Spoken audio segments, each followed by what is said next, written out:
Oke, sekarang kita akan beralih untuk menjawab pertanyaan dari audiens karena udah banyak banget, tapi mungkin hanya 5 pertanyaan yang bisa kami tampilkan secara live, tapi nanti pertanyaan yang belum terjawab nanti akan coba dijawab secara tertulis, nanti akan kami tampilkan di infokomputer.com sebagai artikel, dan juga nanti di email bersama dengan kesimpulan dan juga link untuk presentasi ini. Oke, sebelum saya ke Q&A, saya ingin mengingatkan teman-teman ada feedback form, jadi ada daftar hadir. Sekarang juga ada feedback form. Jadi setelah melihat tadi beberapa sesi, mungkin ada masukan yang bisa diberikan kepada info komputer. Silakan untuk mengisi feedback formnya supaya sebagai langkah evaluasi bagi kami untuk memperbaiki webinar-webinar kami berikutnya. Silakan di scan atau juga diklik di bit.ly/ika.feedback gitu. Oke.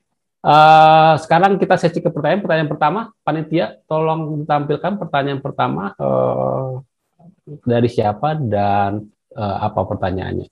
Dari Pak Antoni Suteja dari PT Lasale Food Indonesia, Sirup Arjan ya.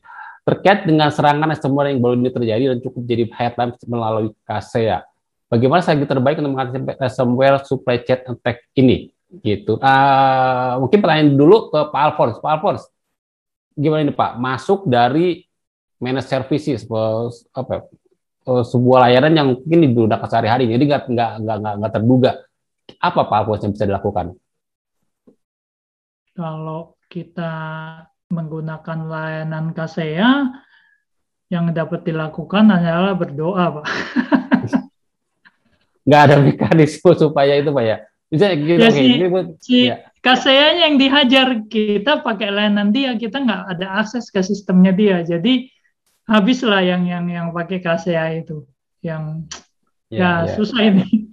Berarti kalau ibarat data KTP kita bocor di pengelola, terus kita nggak bisa apa-apa, Pak. Memang udah bocor. Paling kita jaga-jaga aja. Wah, ini kalau sampai dipakai untuk bikin pinjol atau bikin KTP palsu, kita cepat-cepat lapor polisi gitu. Jadi kita lihat aja. Misalnya kita menggunakan kita sebagai menggunakan layanannya KSEA, kita liatin monitoring. Oke. Pak Victor, ada masukan nggak Pak? Kita lakukan ini. Sorry, putus-putus Pak Alphonse. Oke Pak Alphonse. Kalau Pak Victor, gimana Pak? Kalau supply chain attack gitu seperti ini Pak, agak-agak tricky nih ya. Baik Pak, jadi sebenarnya kalau kita lihat, artinya kan ini adalah layanan yang kita juga gunakan gitu ya Pak ya, dari eksternal. Memang betul bahwa memang dalam kondisi ini paling tidak kita menjadi dampaknya. Tapi memang ada hal lain yang bisa kita lakukan adalah, walaupun sebenarnya karena sistem ini juga akan melihat end to end, kalaupun ternyata bahwa itu akan bekerja di level endpoint, memang ada langkah-langkah lain misalnya yang berkaitan dengan endpoint proteksi, tapi itu juga bukan menyangkut terhadap konteksnya attack yang terjadi di KSEA ini. Jadi paling tidak sebenarnya bentuk daripada security ini adalah minimal juga berkaitan dengan compliance, karena beberapa hal yang berkaitan dengan security ini pasti juga akan diaudit ke depannya, apakah dilihat daripada keamanannya, bagaimana strukturnya, pun kalau seandainya ternyata itu sampai kepada di tahap eksploitasi, apakah kriteria-kriteria yang berkaitan dengan poin-poin pengamanan itu juga sudah include di dalamnya atau tidak. Nah, hanya memang tapi kalau dilihat dari kacamatanya Sangfor, yang kita ingin terapkan sebenarnya dalam hal ini adalah KSEA-nya sebenarnya, bukan kita sebagai pengguna. Kenapa? Karena source attack-nya ini kan sebenarnya berasal atau berawal dari penyedianya. Nah, kurang lebih begitu. Sehingga solusi yang diterapkan ini adalah sebenarnya untuk memperkuat. Mungkin untuk pengguna itu akan memiliki kriteria atau cara yang lain. Tetapi paling tidak dalam hal yang akan kita terapkan sebenarnya adalah lebih kepada melihat secara spesifik dari mana source attack-nya gitu. Nah, untuk case ini sebagai pengguna bisa dibilang kita juga berdampak. Tetapi dalam case yang lebih besarnya, kita akan menyasar terhadap bagaimana kita membantu KSEA-nya nantinya begitu, Pak. Kalaupun sebenarnya itu akan terlibat sejauh itu begitu.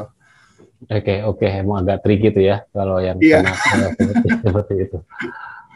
Oke, sekarang yang pertanyaan yang kedua nih, sekarang double exposure itu bisa diatasi dengan DLP nggak tuh Pak? Data loss prevention. Mungkin Pak Victor lagi deh Pak, sekalian. Oke, boleh. Baik. Nah, jadi sebenarnya DLP juga menjadi salah satu langkah yang bisa kita tempuh ya Pak ya, untuk meminimalisir. Jadi jangan sampai data kita itu diabsorb kemudian digunakan secara tidak sesuai begitu. Nah, tetapi kita melihat lagi bahwa DLP adalah one thing, satu hal yang bisa kita tempuh. Nah, di luar daripada itu, sebelum data itu sebenarnya dibawa dengan teknologi DLP ini, minimalkan dia melalui rangkaian infrastruktur, mulai dari komunikasinya dari klien ke servernya, mungkin ke switchnya, mungkin ke firewallnya, sampai kepada eksternal ke internet. Basically itu bisa kita kombinasikan dengan multiple solusi. Nah, salah satunya yang tadi saya sampaikan adalah untuk NDR-nya.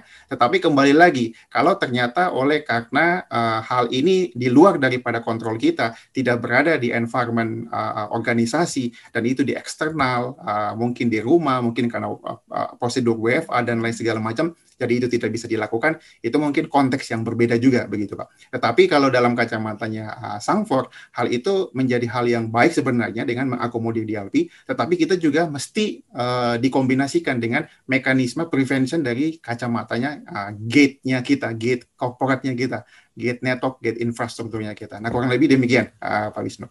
Oke, berarti DLP udah baik, tapi perlu diintegrasikan dengan solusi yang tadi ya, yang jaga gate-nya tadi ya. Iya, betul. Oke, pertanyaan pertama tadi kayak sudah terjawab dengan baik. Kan pertanyaan yang kedua, silakan panitia untuk ditampilkan. Ini pertanyaan dari Denny Rizky dari Wisma Kartika. Izin bertanya kepada Pak Franky. Tadi jelaskan Sampurna sering melakukan edukasi untuk user terkait security. Nah, kalau usernya ceroboh gitu, apa tuh Pak langkahnya untuk mengedukasi tersebut? SP1, SP2 atau serahkan Pak Franky. Kalau karyawannya ternyata emang lalai gitu, udah diajarin kok ya masih aja terjebak gitu. Gimana Pak?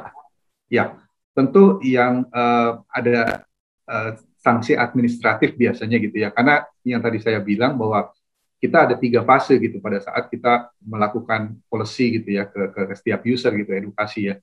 Kalau itu masih di tahapnya sosialisasi atau emphasize, mungkin kita masih bisa maklumi ya. Dan mitigasinya ya yang tadi saya bilang, kalau memang itu bisa di-recover, ya kita recover gitu ya. Kalau memang sudah, tapi kalau yang baru-baru kita nggak bisa recover, ya we don't deal with hacker gitu. Kita nggak pernah deal with ransom gitu ya. Jadi cara satu-satunya kita akan restore dari backup. Tapi kalau itu sudah masuk ke dalam masa enforcement gitu ya, atau fase kita sudah ingatkan beberapa kali gitu ya, kita udah awareness beberapa kali, tapi ini tetap dilakukan sebagai satu bentuk kelalaian, ya biasanya ada sanksi administratifnya juga, Pak Wisnu, seperti itu Pak. Oke, jadi harus galak tuh Pak ya, harus tegas lah, nggak galak, tegas. Betul, karena ini bisa jadi presiden. Ya, bisa jadi presiden juga untuk user-user lain ya gitu, supaya lebih berhati-hati dalam menangani ini gitu Pak. Oke, terima kasih Pak atas ini. Pertanyaan ketiga deh langsung supaya lebih banyak pertanyaan bisa dijawab. Oke, Sangfor apakah punya tool pentest, kemudian Sangfor smartphone Android, dan apakah ada alert vulnerability pada Sangfor? Berarti Pak Victor semua ini. Pak punya pentest nggak tuh Pak? Apa ada services pentest, dan juga apakah juga melindungi smartphone gitu atau mobile devices? Pak Victor masih mute Pak. Sorry. Baik, sudah kedengaran ya? Oke, ya, baik. Pak. Baik. Jadi untuk yang pertanyaan pertama, karena kita juga mengedepankan bukan teknologi dibanding dengan services, pentest menjadi salah satu services yang di support oleh Sangfor, baik itu yang berkaitan dengan aplikasi, network, wired, wireless, itu menjadi services yang juga dibundling. Karena memang benar bahwa core daripada solusi yang kita terapkan lebih kepada bagaimana kita mendefense Nah, tetapi kebanyakan demand yang juga muncul daripada market adalah paling tidak kita juga punya capability untuk melakukan pengujian atau penetrasi tes terhadap environment-nya, terhadap mungkin sistem yang berjalan begitu. Nah, jadi di Sangfor kita menggunakan atau bahkan kita memiliki services itu, Pak, untuk dilakukan. Ada security team yang juga involved di dalam untuk melakukan hal itu. Tinggal nanti kita deal dengan berbagai macam mekanisme pentestnya begitu, mau seperti apa. Nah, Oke. Dan yang kedua, mobile devices, apakah juga termasuk area juga di cover oleh solusi Sangfor? Oke, memang betul bahwa security ini punya layering ya Pak ya, bukan hanya dari segi environment, mungkin PC, server only, tapi berbagai macam mobile device, gadget yang juga sekarang ini. Memang betul bahwa Sangfor ketika memang dia berada dalam konteks korporat, semua traffic yang baik bahkan datang dari PC, gadget, handphone, itu tentu akan menjadi hal yang kita sangat highlight, diinspek sedalam mungkin. Tetapi ketika dia sudah berada di luar daripada konteks korporat, kita belum menggunakan atau bahkan belum menerapkan solusi untuk kontrol terhadap mobile device tersebut. Nah, jadi kita mencari korelasinya aja Pak, bahwa ketika dia berada di environment, di sisi internal, trafficnya dia atau bahkan aksesibilitasnya dia kemanapun, ke internal, ke eksternal, ke domain-domain yang bisa dikatakan juga berkaitan dengan malware atau bahkan aplikasi yang juga digunakan untuk mengakses domain malware pun sebenarnya itu juga akan kita inspek secara spesifik. Tetapi apakah ada shield-nya untuk di level endpoint, khususnya untuk mobile device, itu yang belum kita terapkan, Pak Wisnu. Oke, pertanyaan ketiga tadi, sorry saya lupa. Panitia coba tampilkan fitur monitoring alert vulnerability. Jadi oke, ada nggak tuh Pak monitoring alert vulnerability di solusi Sangfor? Betul. Jadi di Sangfor baik dari network gateway, endpoint, begitupun juga dengan intelligent platform detection dan analisisnya itu, semua akan memberikan alert terhadap vulnerability. Apalagi memang vulnerability yang actively itu dipakai sebagai dia punya entry gate untuk dilakukan exploit di luar daripada capability kita untuk actively melakukan vulnerability scanning terhadap berbagai macam kerentanan yang dimiliki di sisi internal. Itu semua kita miliki, termasuk untuk alertingnya, yang juga bisa diparsing dalam berbagai metode. Bahkan seperti email pun paling sering kita gunakan. Ataukah bahkan melalui alert yang ditimbulkan di sisi dashboard di level administrator untuk melakukan tindakan-tindakan mitigasi, itu juga dilakukan. Demikian, Pak Wisnu. Oke, terima kasih atas jawabannya komprehensif, Pak Victor. Sekarang kita geser ke pertanyaan keempat sekarang ya, berarti silakan untuk panitia. Oke, sekarang bagaimana mekanisme server backup data yang baik? Karena tahun lalu kena ransomware dan backup-nya juga kena ransomware. Pak Alfons dulu deh Pak. Pak Alfons gimana tuh Pak? Kalau bisa kena dua-duanya nih, backup-nya juga kena. Ada prinsipnya, prinsip dasarnya Pak, usahakan agar itu tidak terjangkau oleh ransomware. Jadi prinsip dasarnya bikin offline atau bikin file versioning. Jadi kalau server backup, kalau Anda pakai tab backup ya udah kelar backup, ditaruh secara fisik udah nggak bisa diapa-apain. Kalau Anda pakai tab backup, lalu kalau Anda pakai cloud teknologi, misalnya pakai Google Cloud atau pakai OneDrive, ya mereka ada file versioning. Jadi sekarang sudah banyak solusinya. Jadi kira-kira seperti itu sih yang saya sarankan. Jadi lakukan secara offline, jangan online. Kalau misalnya backupnya online, pikirkan metode untuk sesudah backup nggak bisa diakses lagi lokasinya. Biasanya itu yang terjadi bisa hasil backup itu bisa kena encrypt karena kita menganggap kalau sudah di backup sudah aman, tetapi ternyata bisa diakses oleh si ransomware, dan mereka memang nomor satu mengincar file backup karena mereka tahu bahwa kalau ada itu mereka nggak bisa apa-apa. Jadi harap perhatikan bahwa itu yang akan diincar nomor satu oleh ransomware. Oke. Kalau Pak Franky, Pak, selama ini backup-nya gimana Pak? Apakah ada backup gitu, backup yang offline gitu, nggak terhubung ke sistem? Ya betul. Tadi sesuai dengan yang saya sudah jelaskan juga bahwa kita punya online dan offline backup gitu ya. Kenapa? Karena ya tadi seperti yang Pak Alphonse bilang juga, kalau kita backupnya masih tersambung juga gitu, lateral movement-nya kan cepat sekali nih kalau ransomware gitu kan. Akibatnya ya backupnya juga kena gitu. Jadi mau nggak mau, baik apapun itu medianya ya, maupun mau disk media gitu ataupun tadi tab backup, ya kita harus pisahkan sih Pak gitu. Karena itu nyawa kita satu-satunya nih kalau pada saat terjadinya breach gitu Pak.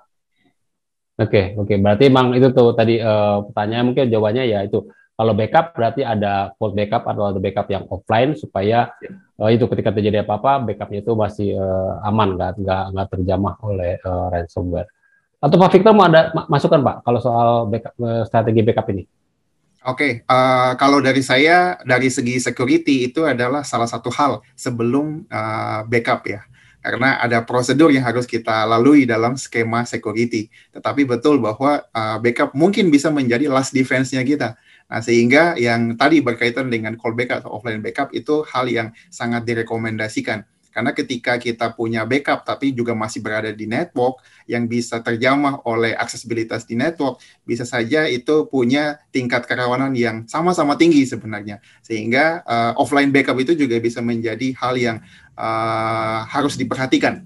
Karena sebaiknya demikian. Karena ketika masih ada di sisi network, masih bisa dijawab atau bisa dilakukan diakses mungkin by remote desktop saja atau difasilitasi dengan aplikasi lain. Tapi selama dia masih di network, itu pasti memiliki kemungkinan untuk dapat dieksploit. Walaupun sebenarnya ada panjang dia punya mekanismenya ya Pak ya. Kalau kita menerapkan security policy, security penerapan security dengan cukup detail, tetapi bisa saja karena tidak ada yang juga dapat menjamin ya 100% security itu dapat diterapkan. Lantas yang tadi offline backup menjadi salah satu hal yang mungkin sebagai last defense kita begitu untuk merestore kembali aplikasi data sistem kita untuk mengembalikan bisnis berjalan dengan normal kembali. Nah, kurang lebih demikian. Oke, jadi kacamata Sangfor itu backup sebenarnya adalah pertahanan terakhir ya. Sebenarnya sebelum itu seharusnya udah banyak yang dilakukan sehingga betul. Backup itu sebenarnya butuh solusi yang terakhir lah, kalau paling apes lah dari post backup itu tadi ya. Oke, pertanyaan keempat sudah terjawab. Pertanyaan kelima, karena kita juga agak dari Pak Budi, dari Mas Silueta Indonesia, bagaimana cara mengamankan server yang terekspos ke publik dari serangan ransomware? Nah, berarti servernya terekspos publik, bisa diakses dari internet. Serangan ransomware pasti resikonya akan lebih tinggi. Nah, cara melindungi gimana? Pak Alphonse, bisa nggak Pak jawab di sini Pak? Halo Pak Alphonse, bisa dengar suara saya? Ya, kedengaran Pak? Ya, oke, kedengaran Pak. Silakan Pak. Gimana Pak? Kalau servernya itu harus terekspos ke publik itu mekanisme perlindungannya apakah berbeda atau emang tetap sama seperti yang tadi disarankan oleh Pak Alphonse? Sebaiknya dipisah Pak untuk database-nya. Jadi yang terekspos ke publik itu biasa tuh cuman server HTTP aja. Jadi jangan masukin database Anda ke dalam server HTTP, lalu jadi mereka perlu melewati ada akses khusus dari server HTTP yang kita kasih ke publik itu, database-nya nggak boleh ada di situ. Jadi mereka harus melalui channel khusus, melalui pengamanan khusus untuk bisa mengakses database. Kalau bisa dilakukan beberapa teknik pengamanan lah, misalnya dia perlu query secara khusus lalu dari server ngasih gitu loh, sehingga tidak ada akses langsung. Kalau langsung taruh database di HTTPS, saya tidak sarankan Pak, karena mudah sekali untuk dijebol. Anda amankan, bagaimana cara mengamankan? Cara mengamankannya jangan taruh di sana Pak, jangan taruh di HTTPS, jangan taruh di internet, tapi taruh di balik firewall yang Anda akses dengan metode yang macam-macam metodenya, yang khusus. Cara pengamanannya dipisah Pak, dipisah dari server HTTPS, dari server website. Websitenya dipisah berarti database-nya ya. Pak Victor, masukan Pak? Ya, baik. Mungkin sebagai masukannya karena server akan menjalankan berbagai service, ada web, ada mungkin database. Tentu sebelum dia dipublish atau dia di-expose untuk bisa diakses dari internet, kita harus memperhatikan beberapa faktor. Nah, minimal mungkin dalam kebanyakan implementasinya berkaitan dengan zonasi atau mungkin DMZ. Itu merupakan skema di mana services yang kita jalankan untuk external access itu akan di-put di tersebut. Karena level trust-nya mungkin 50-50 begitu. Kenapa? Karena ada beberapa core system yang juga berjalan di internal yang itu nggak boleh digabungkan. Itu mungkin dalam kacamata arsitekturnya. Nah, kemudian yang kedua, dalam konteks aplikasi yang berjalan, tentu bukan saja gateway dalam konteks network firewall, tetapi juga bisa digabungkan dengan aplikasi firewall, misalnya yang berkaitan dengan web aplikasi, di mana kebanyakan service ini juga digunakan untuk memberikan perlindungan terhadap sistem aplikasi yang dipublish, baik itu yang diakses oleh karena semacam statis atau bahkan semacam bisa dikatakan transaction service atau mungkin web yang menjalankan aktiviti transaksi yang lainnya. Nah, itu bisa dipetakan juga dalam security proteksinya. Nah, sehingga paling tidak sebelum attack itu juga mungkin reach terhadap yang dia sasaran sebenarnya adalah database-nya kita. Paling tidak itu sudah difilter dulu dalam layer aplikasi terlebih dahulu. Nah, kurang lebih demikian Pak Wisnu, dia punya sedikit tambahan dilihat daripada kacamata dan arsitekturnya dari bagaimana sebelum server itu dipublish ke internet atau bahkan diakses oleh user di internet sana. Ya, demikian. Oke, terima kasih Pak Victor. Sebenarnya masih banyak banget nih pertanyaan yang muncul, tapi karena sepertinya kita memang agak terhalang oleh waktu, saya minta bantuan nanti para panelis untuk saya akan sebar pertanyaan yang belum terjawab, coba nanti dijawab secara tertulis sehingga kami bisa mengirimkan jawabannya tersebut ke audiens. Nggak apa-apa ya, Pak Victor, Pak Franky, dan juga Pak Alphonse, kalau ada pertanyaan-pertanyaan yang belum terjawab, mungkin dijawab secara dengan mode tertulis, nanti kita kirim ke email. Karena kita harus menutup sesi ini karena juga nanti ada pengundian hadiah. Sebelum itu kita mau sesi closing statement nih. Setiap narasumber coba mungkin 1 menit coba menggambarkan apa sih yang disampaikan yang coba tadi disampaikan, menekankan apa yang tadi coba disampaikan. Tapi sebelum memberikan closing statement, saya ingin mengingatkan kembali kepada Bapak Ibu yang belum mengisi feedback form, mungkin sekalian mengisi supaya membantu kita untuk memperbaiki webinar-webinar info komputer berikutnya. Oke, untuk closing statement bisa dimulai dari Pak Alphonse nih Pak. Apa sih yang bisa dilakukan perusahaan untuk menangkal serangan ransomware? Kira-kira apa Pak briefnya Pak? Security proses ya. Ya, oke. Jadi Anda tidak bisa membeli proses itu. Data yang Anda miliki. Oke, agak putus-putus Pak. Bisa aja atau semua putus-putus ya? Iya, agak terputus. Oke, Pak, diulang Pak Alphonse, coba Pak Alphonse. Kayaknya udah benar. Security proses, ya kan? Sehingga Anda perlu menganggap data itu sebagai amanah, bukan berkah. Kalau Anda salah kelola, Anda bisa dapat musibah. Itu aja, Pak. Dalam bener ini ya, berarti ya, orang berima tuh. Oke, Pak Franky, closing statement tuh Pak, apa sih saran Bapak terhadap perusahaan gitu? Kalau bisa berima juga boleh tuh Pak, enggak nambah beban dong ya. Dan kalau ya, jadi security itu ya tanggung jawab bersama ya. Jadi bukan cuma saya punya departemen IT security sendiri, jadi tanggung jawab mereka gitu. Enggak. Jadi tanggung jawab kita bersama. Jadi sebisa mungkin kita jaga, kita bangun perimeternya gitu ya. Kita punya visibility karena ini juga part kalau di perusahaan apalagi TBK itu part of risk management ya biasanya gitu kan. Bagaimana how to-nya, bagaimana mitigasinya, mana yang boleh, mana yang enggak gitu. Jadi semuanya mesti jelas tertulis dalam satu policy dan ya mudah-mudahan kalau sudah ada budaya dari setiap usernya untuk bisa concern terhadap data security, kita bisa bangun cyber defense sendiri gitu ya. Oke. Seperti itu Pak. Oke. Terima kasih Pak Franky. Kalau Pak Victor nih Pak, kalau Sangfor dari kacamata Pak sendiri, bagaimana bisa membantu perusahaan untuk mendeteksi atau juga melawan serangan ransomware yang makin mengerikan ini? Oke, baik Pak.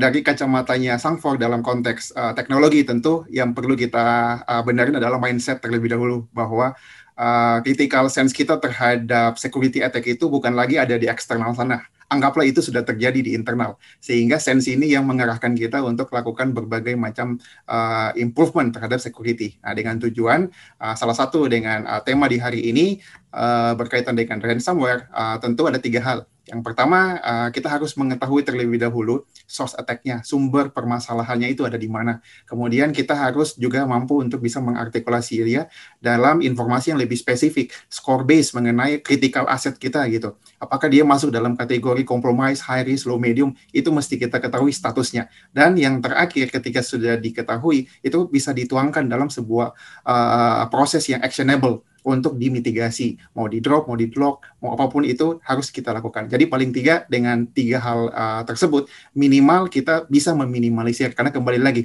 bahwa security itu tidak ada dapat yang menggaranti 100%, tapi minimal ada langkah-langkah konkret yang bisa kita terapkan untuk meminimalisir seminim mungkin security risk yang ada di environment. Demikian, Mas Isno. Oke, terima kasih Pak Victor, terima kasih Pak Franky, juga terima kasih Pak Alfon atas insight-nya, atas berbagi ilmunya. Saya harap semua yang tadi kita bicarakan bermanfaat bagi audiens. Saya juga ingin memberikan sedikit kesimpulan singkat dari webinar ini dengan menjawab 3 pertanyaan utama yang tadi saya ajukan di awal.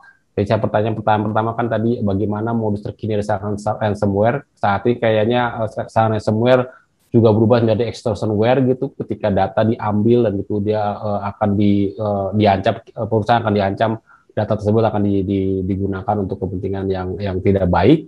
Karena itu dari perubahan dari ransomware ke extortionware itu, maka strategi juga mungkin bisa banyak berubah gitu ya, berevolusi. Ketika backup mungkin tetap bisa menjadi pilihan, tapi juga harus juga ditambah dengan solusi lain seperti tadi bagaimana mendeteksi adanya kiriman data yang abnormal, yang tidak seperti biasanya gitu. Jadi bagaimana sistem bisa mendeteksi terjadinya perpindahan data tersebut. Dan juga bagaimana strategi itu menghadangnya, ya tadi jaga network dan endpoint, dan security konteks di kedua titik itu harus sama. Kemudian juga memanfaatkan AI gitu ya, karena dengan banyaknya serangan yang terjadi, AI dapat membantu kita untuk memitigasi atau menganalisa data yang demikian banyak. Dan juga terapkan teknologi tepat di setiap fase value chain tadi. Tadi Pak Victor sudah menjelaskan 4 fase tersebut, dan ada teknologi yang bisa digunakan terutama menggunakan honeypot dan segala lain. Kemudian yang ketiga, bagaimana mitigasi serangan ransomware. Yang pertama dilakukan mungkin analisis jaringan dan endpoint, juga containment, menutup serangan yang terjadi sehingga yang terserang juga hanya sebagian, tidak semuanya. Dan juga analisis klasifikasi dari ransomware family-nya gitu, supaya kita bisa tahu siapa tahu kita bisa mendecrypt dari encryption tersebut, dan juga melakukan enforcement dari polisi yang sudah ada gitu. Itu kira-kira kesimpulan singkatnya, nggak singkat amat sih, tapi itu kesimpulan singkatnya. Nanti kesimpulan atau analisa lebih mendalam, artikel lebih mendalam dapat disimak di artikel kami di infokomputer.com. Jadi jangan lupa untuk terus menyimak artikel kami di sana.